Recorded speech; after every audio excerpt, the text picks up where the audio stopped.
We trusted them with our lives, and they cashed it in for profit. In just 5 months, 2 brand new Boeing 737 MAX jets fell from the sky. Lion Air Flight 610, Ethiopian Airlines Flight 302, 346 lives gone. Not in a war zone. Not in some ancient, neglected aircraft. But in Boeing's newest, most celebrated model, the one they told us was the safest yet. This wasn't fate, it wasn't bad luck, it was a choice. A choice to hide a system so powerful it could force the nose of a plane down, and to keep pilots in the dark because training them would cost too much. A choice to let a regulator, the FAA, hand Boeing the keys to certify its own safety. The people meant to protect us stepped aside. And Boeing? They stepped over the line. For decades, Boeing was America's engineering crown jewel. If it's not Boeing, I'm not going, people used to say. Today, that slogan cuts the other way. Families have sworn off their planes.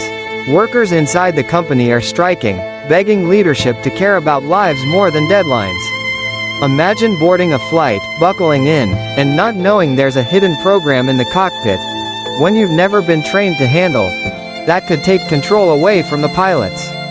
That was reality for hundreds of passengers. And it cost them everything. This is the story of how America's most trusted manufacturer fell from the sky, and why it could happen again. But to understand how, you have to see what really went on behind closed doors. In 1997, Boeing, the pride of American aviation, merged with McDonnell Douglas. It was sold to the public as a marriage of equals, a union that would combine engineering brilliance with market strength. But inside the factories and boardrooms, a different story was taking shape. Boeing's soul, built on safety, precision, and engineers calling the shots, began to fade. In its place, the McDonnell Douglas playbook took over. Deliver faster, cut costs, boost quarterly numbers. Henry Stonecipher, a finance-driven executive from McDonnell Douglas, rose quickly in the new Boeing hierarchy. Within a few years, he was CEO. Former Boeing engineers remember the shift vividly. Before the merger, you saw managers on the factory floor, sleeves rolled up, solving problems, one recalled. After, you saw them in conference rooms, talking about stock prices. The cultural pivot wasn't subtle. Budgets for research and safety testing were trimmed. Production schedules were tightened. The question guiding decisions changed from, is it safe? To, will it hit the delivery date? For a company that once wore its caution like armor, this was a dangerous turn. Financial metrics began driving engineering priorities. The focus was no longer on outlasting the competition through superior design but on outpacing them through speed, even if it meant pushing the limits of what was safe. This shift would set the stage for every critical decision in the years to come. And it's here, in this change of DNA, that the seeds of disaster were planted. Because when deadlines matter more than details, the smallest oversight can grow into a hidden fault. The kind that waits quietly, until the day it takes control of the plane itself. MCAS. 3 letters that meant nothing to most pilots before 2018. Yet inside the Boeing 737 MAX, those letters held the power to override human control. In the right conditions, MCAS could force the nose of a jet down, again and again, regardless of what the pilot was trying to do. It was a system designed to prevent a stall, but it was also designed to stay in the shadows. When the 737 MAX rolled out, MCAS was nowhere in the flight manuals. It wasn't in the training simulators. It wasn't mentioned in the differences training for pilots moving from older 737 models. Pilots didn't even know the system existed. That's criminal, said one captain after the first crash. And he wasn't exaggerating. The very people trusted to keep passengers safe had been kept in the dark, by design. Why hide it? Boeing made a calculated choice. If MCAS was treated as a new, complex system, airlines would be required to pay for simulator time to train their pilots.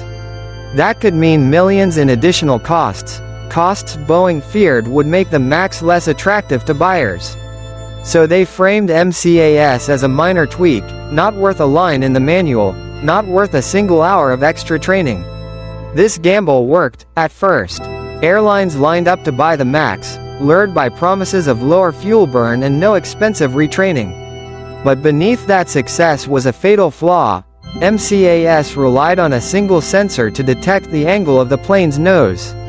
If that sensor failed, the system could activate at the wrong time, forcing the aircraft into a dive.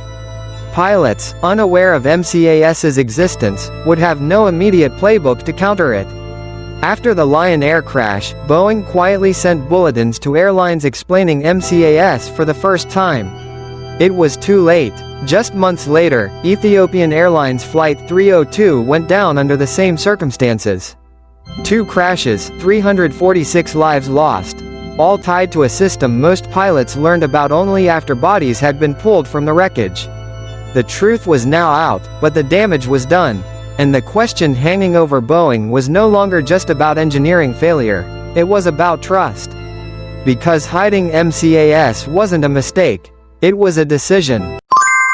Oversight is supposed to be the firewall between the public and catastrophe. In aviation, that firewall is the Federal Aviation Administration. For decades, the FAA's stamp of approval meant something. It meant a plane had been tested, challenged, and cleared by an independent authority. But with the Boeing 737 MAX, that trust cracked wide open. In an effort to streamline certification and save government resources, the FAA had expanded a program called Organization Designation Authorization. Under ODA, certain safety checks could be delegated to the manufacturer's own employees. In theory, this freed the FAA to focus on the most critical, high-risk systems. In practice, it meant Boeing's own engineers were signing off on Boeing's own designs. For the MAX, this delegation went deeper than ever. Critical systems, including MCAS, were greenlit without the FAA's direct, hands-on review. If the FAA can't protect us, who will? That question, once unthinkable, started appearing in union meetings, press conferences, and grieving families' interviews. It wasn't just about a single airplane anymore. It was about whether America's watchdog had become a lapdog. Inside Boeing, the pressure was intense. Engineers knew they were wearing 2 hats, one for Boeing's bottom line, another for the FAA's safety mandate. And when deadlines loomed, the corporate hat often weighed heavier. Former insiders later testified that concerns were brushed aside, with the unspoken understanding that slowing production was not an option. The delegation system had worked for decades on less critical components. But in this case, it was applied to a new flight control system capable of overriding pilots. There was no redundancy requirement enforced, no mandate to test MCAS under worst-case scenarios. The FAA trusted Boeing to tell them if something was wrong, and Boeing trusted the odds that nothing would happen. 2 crashes later, that trust was shattered. The very system meant to protect lives had allowed the manufacturer to police itself, and the cost was measured in human lives. The public was left with a chilling realization. The gatekeeper had not just fallen asleep, they had handed the keys to the very entity they were supposed to guard against. And as the investigations unfolded, another layer of this story emerged. One that went beyond oversight and straight into the heart of Boeing's internal culture. Behind every statistic is a face, a family, and an empty seat at the table. For the families of the 346 passengers who died on Lion Air Flight 610 and Ethiopian Airlines Flight 302, the loss wasn't measured in numbers. It was birthdays that would never be celebrated, phone calls that would never come, chairs that would never be filled. The official reports spoke in terms of fatalities and impact forces, but to those left behind, the language was far more personal. Mom, dad, daughter, son. When whistleblowers stepped forward, they put names and urgency to the tragedy. Edward Pearson, a former Boeing production manager, sat before Congress and described an assembly line in chaos. He told lawmakers how safety warnings were ignored, how defects piled up, how a culture of speed over safety had taken root. He recalled pushing leadership to halt production until problems were fixed. The response he got? We can't stop. It would disrupt delivery schedules.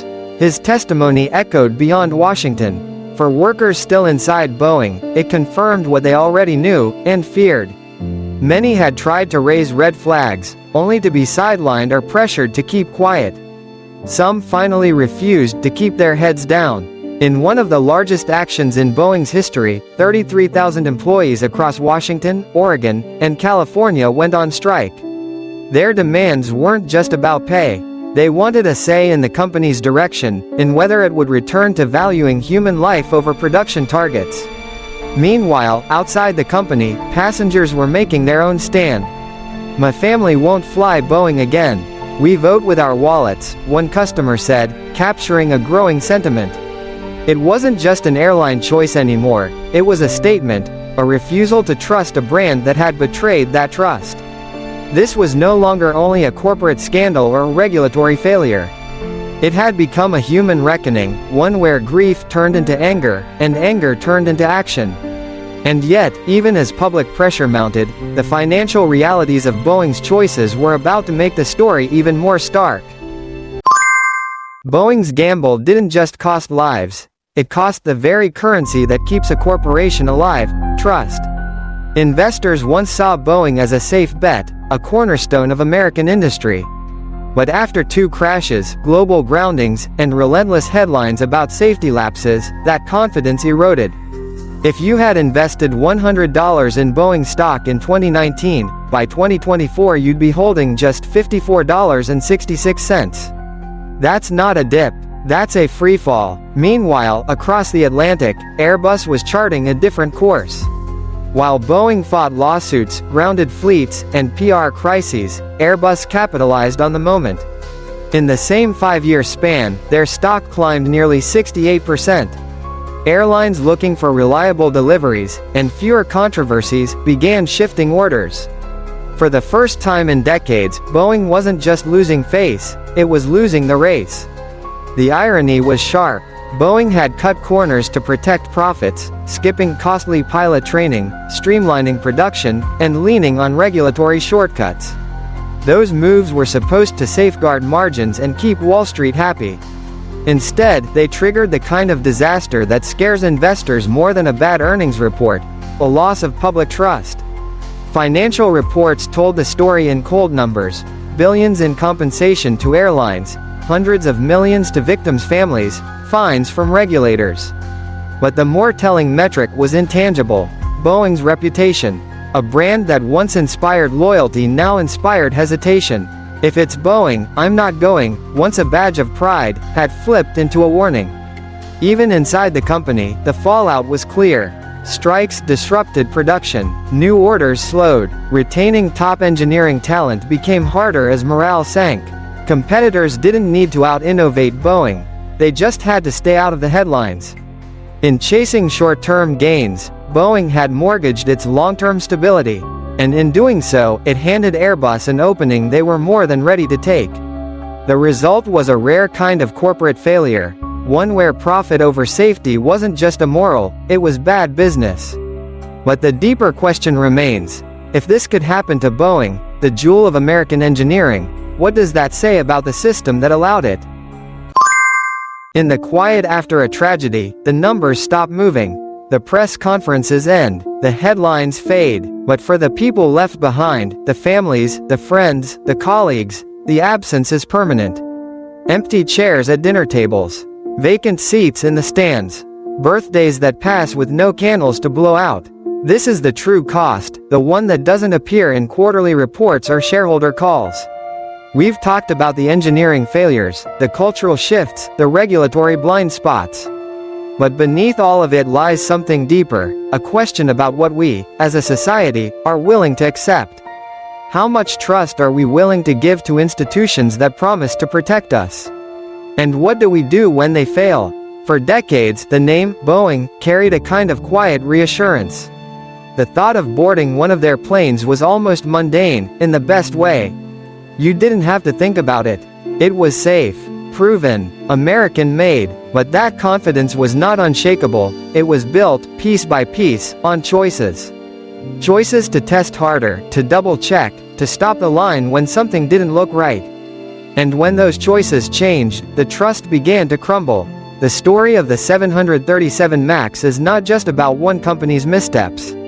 It's about a system that allowed those missteps to multiply.